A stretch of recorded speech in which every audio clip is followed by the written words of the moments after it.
Berikutnya, biaya yang tidak boleh terjadi dari sisi pelaksanaan SOP atau standar operasional prosedur. Ketika SOP tidak dijalankan dengan benar, maka risiko fraud menjadi tinggi. Fraud artinya tindakan yang melanggar hukum untuk mencapai tujuan pribadi dan bukan tujuan perusahaan. Berikutnya, risiko kolusi juga menjadi tinggi. Artinya, adanya perjanjian yang tersembunyi yang tidak sesuai dengan peraturan perusahaan oleh satu dua pihak untuk mencapai kepentingan tertentu dan bukan kepentingan perusahaan.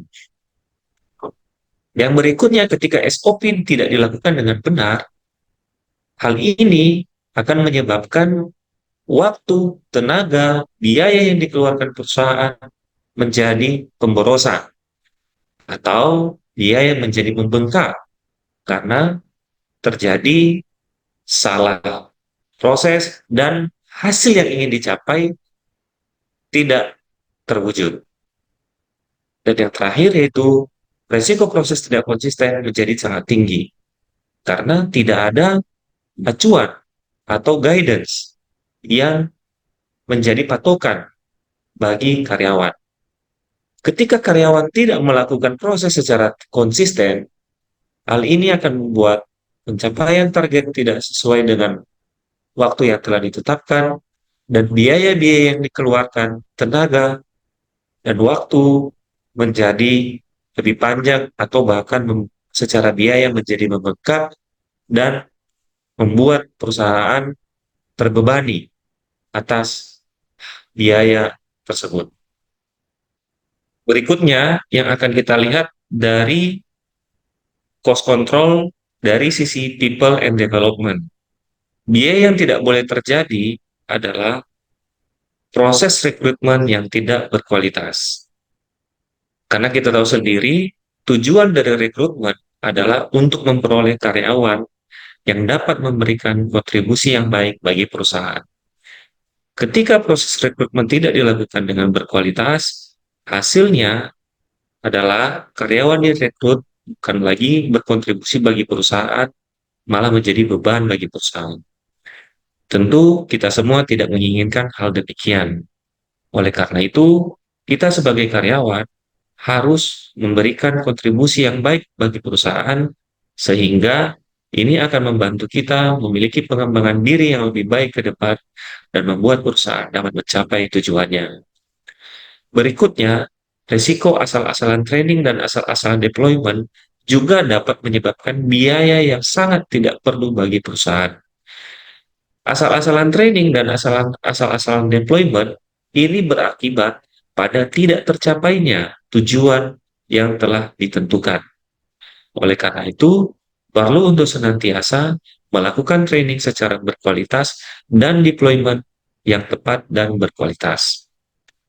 Berikutnya, seorang supervisor harus melakukan supervisi kepada bawahannya dengan tepat. Seorang supervisor harus senantiasa melakukan monitoring and controlling kepada bawahannya sehingga dapat memastikan tujuan yang telah ditetapkan dapat tercapai. Dan sekaligus untuk melakukan review jikalau ada hal-hal yang diperlukan oleh tim sehingga setiap training, setiap usaha yang telah diberikan dapat membuat tim mencapai hasil yang telah ditentukan. Berikutnya, eksekusi sistem reward and punishment harus dilakukan. Tujuannya apa?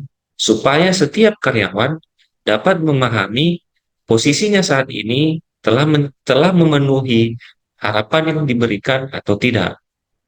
Ketika karyawan memberikan hasil yang baik, tentu karyawan harus diberikan pujian.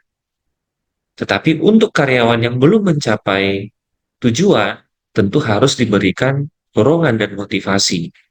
Tetapi bagi karyawan yang menunjukkan sikap yang tidak tepat dan sudah berkali-kali tidak memberikan hasil yang tidak baik, dan walaupun training telah diberikan, maka wajib diberikan teguran, sehingga membantu karyawan untuk melakukan perbaikan kinerja. Dan yang berikutnya, Resiko ketidakdisiplinan ini dapat menyebabkan biaya yang sangat besar bagi perusahaan.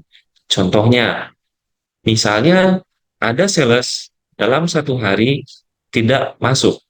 Ini akan menyebabkan area coverannya menjadi kosong dan membuat biaya bagi perusahaan.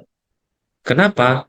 Karena target yang ingin dicapai menjadi hilang di hari tersebut. Oleh karena itu, setiap karyawan sebisa mungkin untuk senantiasa memastikan hadir tepat waktu, dapat mengikuti setiap hari pekerjaan, tetapi jikalau ada hal-hal yang tidak dapat dielakkan, wajib melaporkan kepada atasan untuk meminta izin. Dan yang terakhir, produktivitas. Ketika people and development ini dapat berjalan dengan baik, maka produktivitas pasti bisa tercapai.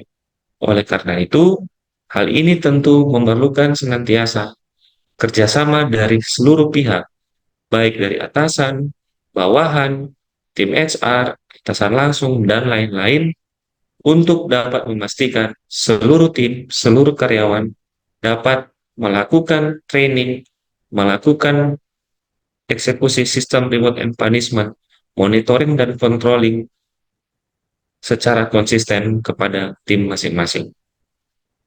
Jadi teman-teman, dari penjelasan tersebut kita telah melihat biaya yang tidak boleh terjadi dari sisi pembelian barang dagangan, kemudian dari sisi penjualan barang dagangan, dan standar operasional prosedur, dan people and development. Biaya-biaya tersebut tidak boleh terjadi. Karena jikalau biaya ini terjadi, ini akan menggerus laba kotor yang didapatkan oleh perusahaan, sehingga buat laba bersih atau NIBT menjadi kecil. Oleh karena itu, ini menjadi tugas dan tanggung jawab kita semua supaya laba yang ingin dicapai oleh perusahaan dapat tercapai.